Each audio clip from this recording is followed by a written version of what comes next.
Welcome everyone to the Rotary E-Club of Silicon Valley, where we share stories about education, innovation, and entrepreneurship. I am Andrew Ta, president of this E-Club.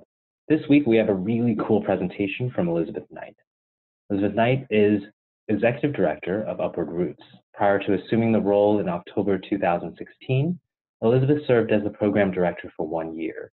Previously, Elizabeth worked for over a decade in international development, most recently running country operations and educational media independence and youth development programs for the International Research and Exchange Board, IREX, out of Kyiv, Ukraine.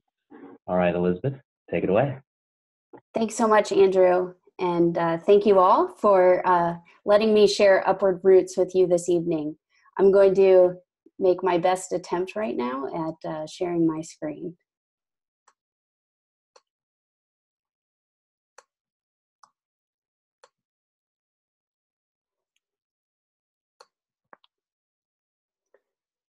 So Upward Roots was founded with a really special mission, a really unique vision that our founder, Lindsay Jones, had as an undergraduate student.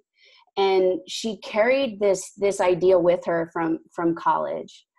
She asked this wonderful question: what if we empowered young people from within their communities to design and lead community service solutions to address problems that matter to them?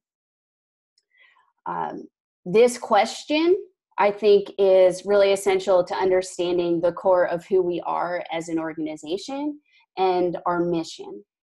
We were founded in 2010, and our mission is to empower youth to be leaders and change makers through youth-led, youth-driven community service. This mission is what I fell in love with. Before I even knew what Upward Roots really was, I read about the organization online, and I was struck by the power in that mission. After 10 years working in development, too often I saw prescribed solutions, and I was always longing for an opportunity to work at that grassroots level, to collaborate with local people who are truly experts on what changes they hope to see in their communities. And so that's really our core mission. This is why we exist. And then we have 3 values, I think, that are quite powerful as well. The first is empowerment, the second is leadership, and the third is agency. I think you all are quite well versed on empowerment and leadership. But for us, agency is really critical to each and every program that we run. To us, it means that a young person, a participant in one of our programs, truly understands that her or his actions matter. And they don't just understand this, they actually experience it by taking positive action. Another unique feature of our work is that every curriculum we've ever created is really centered on this idea that the outcome is going to be youth-led. So they are going to work together to collaboratively build consensus around a single idea and design and lead a service project to address a need that they care about in their community. And we think by being youth-led, this provides young people a special opportunity to build key soft skills or 21st century skills that as professionals we notice are essential to success, like collaboration, communication, problem solving, critical thinking, and even the project planning and implementation. Community service is something I think that each of us can understand quite well in terms of its value. I was a Peace Corps volunteer right after college, and that experience transformed my life. And it was probably the first time that I served by choice, without being instructed it was necessary, without being told what to do. And that was truly powerful for me. For our young people, we believe that service provides them an authentic opportunity to address a local need, and that they are really the best problem solvers to do just that. They can look critically at their schools and see something that they'd like to change and address those challenges or inequities, and ultimately have a real impact on the community, no matter how large or small their service project may be. We're a small organization. We're lean, I like to say. So we really are fueled by partnerships. We partner presently with 20 Oakland public elementary and middle schools and 3 after-school agencies to empower over 350 Oakland youth each year. And another special element of our work is because we are so lean, we actually train, coach, and support program facilitators from within school communities.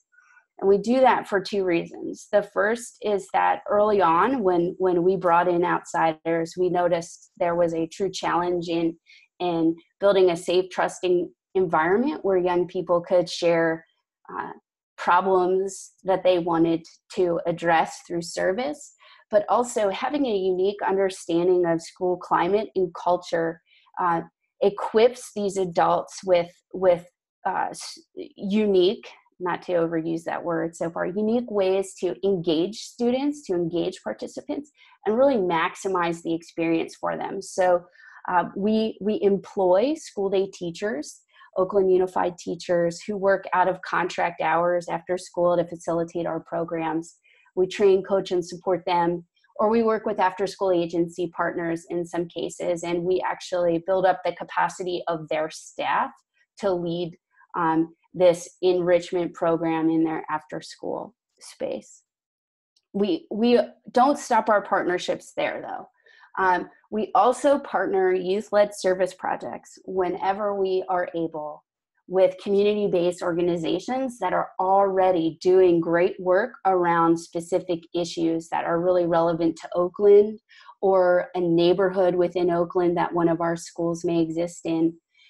And so we've partnered with Covenant House for a number of years now when homelessness, and particularly youth homelessness, comes up. East Oakland Community Project, East Oakland Collective. We've worked with the Lake Merritt Institute when students have wanted to tackle restoration and conservation efforts around waterways. And we believe that those partnerships elevate the learning for participants, but they also amplify their impact. They're actually working with experts in the community to help further their mission and vision for change. Specifically, our programs, we call them Youth Roots programs. They're designed only for 4th to 8th graders. We really target upper elementary school students, that's 4th and 5th graders with a curriculum, and then 6th through 8th graders, middle schoolers, have their own curriculum. And our goal is really to provide 4 to 5 years of continual opportunities for students to engage with our programs. A student at Korimatsu Elementary School that participates in our program as a 5th grader may likely end up down the road at Alliance Academy or Elmhurst Community Prep, 2 middle schools in the neighborhood.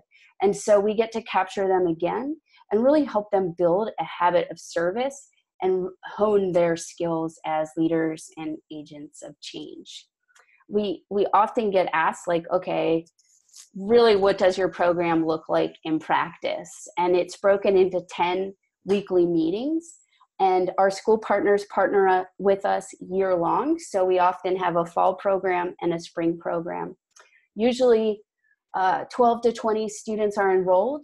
And the goal obviously is for each to design and lead a service project. Who are we talking about when we speak of Oakland youth? For us, the majority of our participants attend Title I public elementary schools. That means they're eligible for free or reduced price lunch, which is an important indicator of the poverty level of the family and often the school community. Again, we focus on grades 4 through 8, and over 90% of our participants are racial or ethnic minorities and also eligible for free or reduced price lunch. Our male-female ratio fluctuates each year, but historically, since our founding, that's how it breaks down. A few more girls than boys historically have enrolled. All of these photographs that you've seen so far, they are photos of Upward Roots youth, to just give you a visual understanding of who we're talking about. What's their impact? This is like the most important thing about what we do. It's what excites me each and every day. When I get to go visit a program, which I spend my afternoons out working with site leaders, program facilitators, helping them through the facilitation process. Since our founding, we've reached more than 1,200 Oakland youth participants, and they've led over 110 service projects. And significantly, we ask them to complete surveys, a general best practice in the industry, but the majority overwhelmingly view themselves as leaders and believe that they're agents of change. And these are like the two most important things that we hope to leave them with beyond the service experience itself. They've had a huge impact on Oakland as well. They've engaged entire school populations. They have visited homeless encampments. Our partnership with East Oakland Collective last winter was between Roosevelt Middle School and East Oakland Collective. The students organized a donation drive to make bagged lunches for the homeless encampment that's just about, I think, 6 blocks from their school. And then together with East Oakland Collective, who are trained in visiting encampments and supporting residents, we distributed over 100 bagged lunches to residents. Those participants, those youth had a firsthand interaction with homeless residents and got to see what it's like to live unsheltered in Oakland. We've had a wide range of service projects historically, everything from kindness murals to neighborhood cleanups. I've put here on this slide just a few examples of recent service projects that have taken place. Just last year, 3 schools, all separate projects, they led donation drives to make peanut butter and jelly sandwiches for residents at Covenant House, who also serve all homeless youth surrounding the shelter there in Jack London Square. They have a drop-in center. And youth residents and drop-in visitors all are able to take a grab-and-go lunch. And so those peanut butter and jelly sandwiches are a direct resource that's provided to them each day. And our young people were able to impact that. I did want to just speak a little bit about a really unique project that I have photos of here from East Oakland Pride Elementary School. This was Project Happiness last spring. These students live in one of Oakland's highest stress neighborhoods. Violence, food desert, food insecurity, poverty, these are all their everyday realities. They chose violence as their service project focus, and their program facilitator is also a 5th grade teacher, and she led them through this really thoughtful process of making connections between harmful acts and why someone might harm another. And suddenly, as the students were listing out sexual violence, gun violence, stabbings, bullying, they started connecting that to, well, harm people. If I've experienced violence in my own life, I'm more likely to get aggressive on the schoolyard at recess time. And so they decided, let's make everybody happy.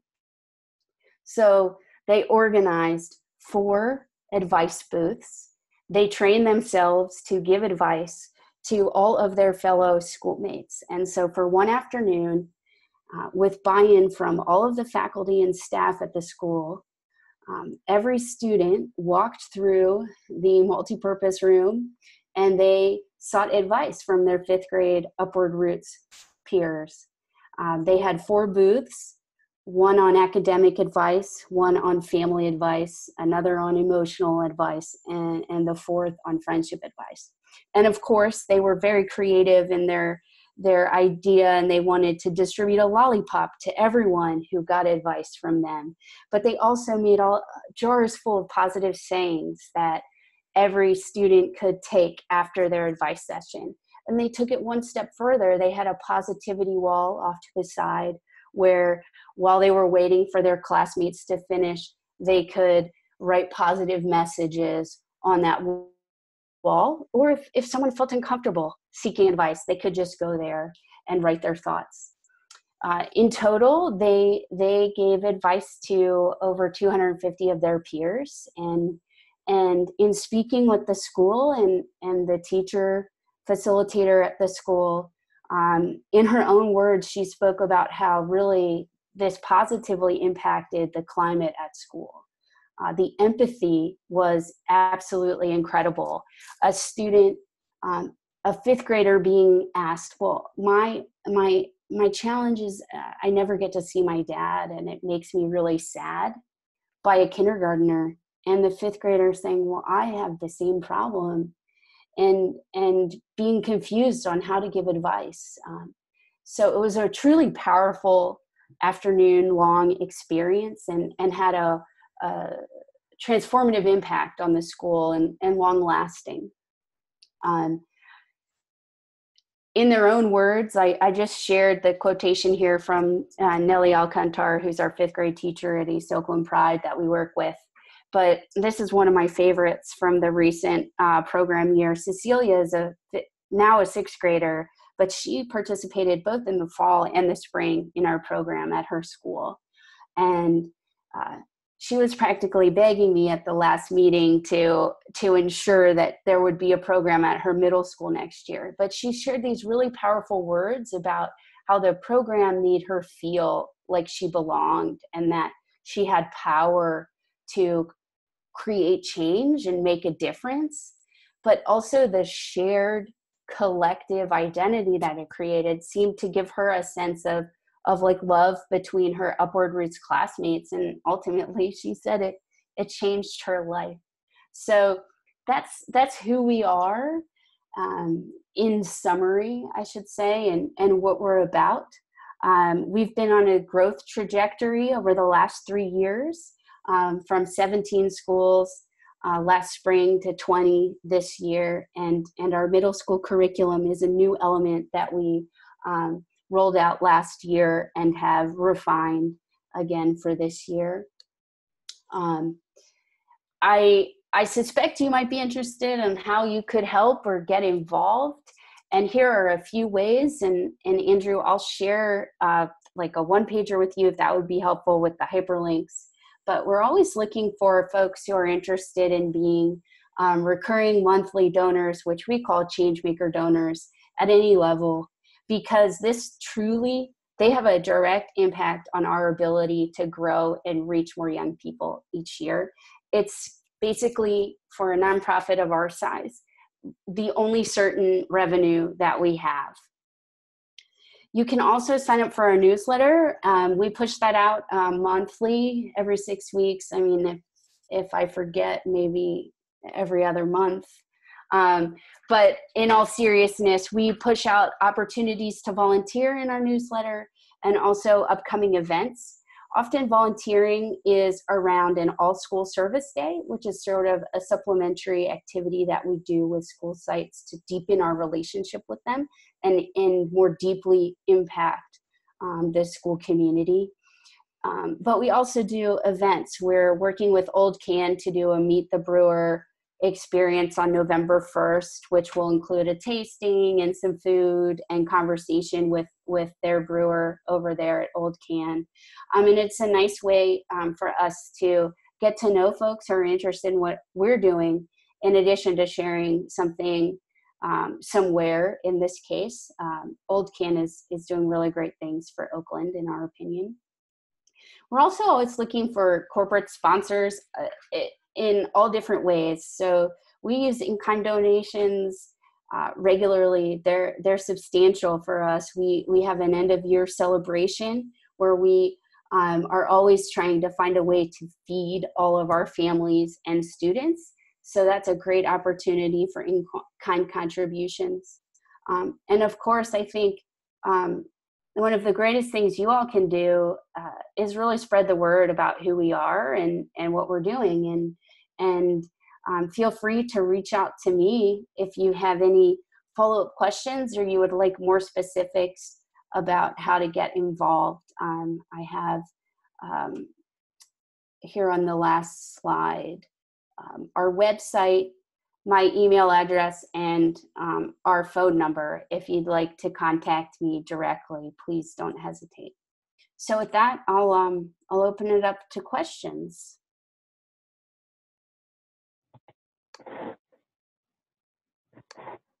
Awesome. Thank you. That was so cool. And I've like heard most of that before, and I'm still sitting here amazed at how much you guys are doing. Well, I appreciate and you're so that. small. It's amazing. Thank you. So for, I guess, the specific question first, what kinds of advice did kids give during the Project Happiness event? So it really varied. Obviously, that student, and I told you this story, he was stuck. He actually had to call his teacher over and say, I don't know what to say because this actually makes me very sad too, that I don't see my dad. And his advice doesn't necessarily meet our adult standards of what advice would be. He said, I play video games. Maybe you could go play some video games and they'll make you happy.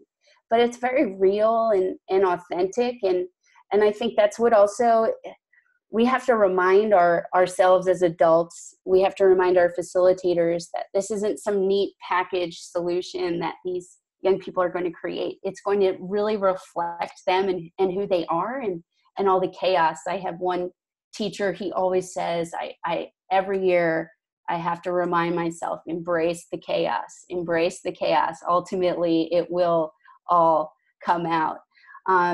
Other advice, the other really neat thing I should say is a lot of Spanish speakers at that school could give advice to each other in Spanish, asking how they could do better in school and being told, like, do your homework regularly, things like that. But at the end of all of it, the kids overwhelmingly said, we are so tired. We had no idea what we were getting ourselves into. I mean, 2 hours essentially of giving advice to kindergarten through their other 5th grade classmates. Yeah. Wow. Have you seen any like unexpected issues that the youth choose to tackle? Yes, absolutely. So a quite uncomfortable topic for adults, in particular in schools, child abuse came up. And that, of course, the first reaction is we're mandatory reporters and what do we need to be considering in all of this? But we were able to, I reached out to the Alameda County Family Justice Center, and they made a great recommendation of an organization in Alameda County that works with children and youth who've been victims of child abuse. And they suggested that the students could do a book drive. And that caused its own challenges because this is a Title I school. Most kids don't have books themselves at home. So they had to really rally the teachers and staff around this. And in total, they collected several hundred books that they donated to Calico. And we invited a representative to come speak to the students and share why these books mattered. In fact, every child that comes through after their first session, they're invited over to the library to take a book home. And so it has a very real impact, and it really mattered. And several years ago, we had another school site choose trafficking. They saw it right outside their classroom window.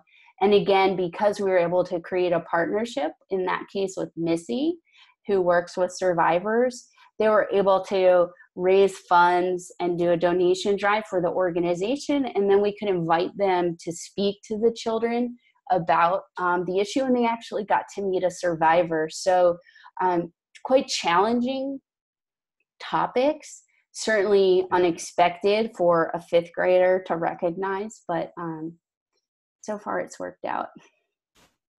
Wow.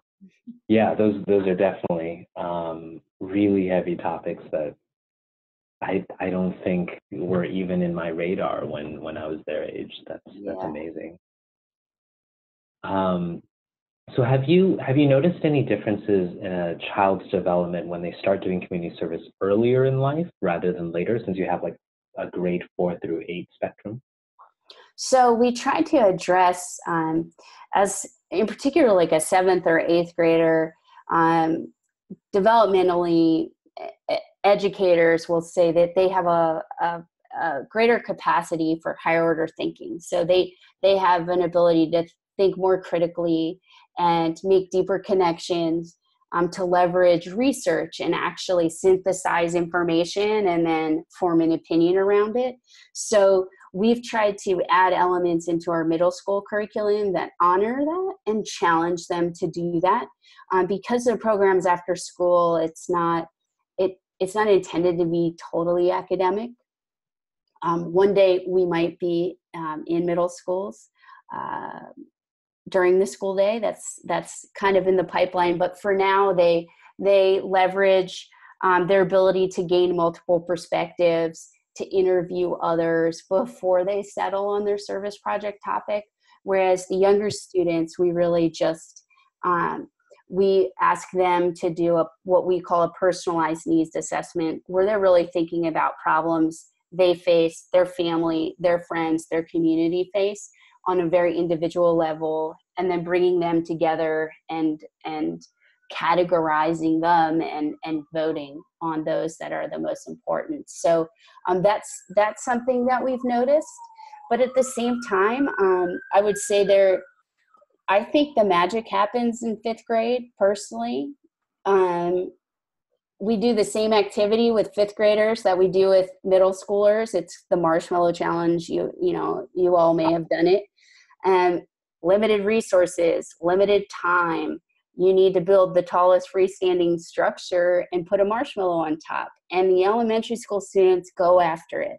And the middle schoolers tend, this is a generalization, to start by pointing out all of the things they still need to be able to complete the challenge. I don't have enough tape. I don't have enough Play-Doh.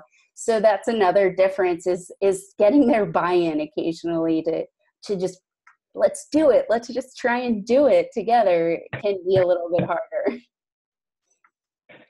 Yeah, I can understand that. Yeah.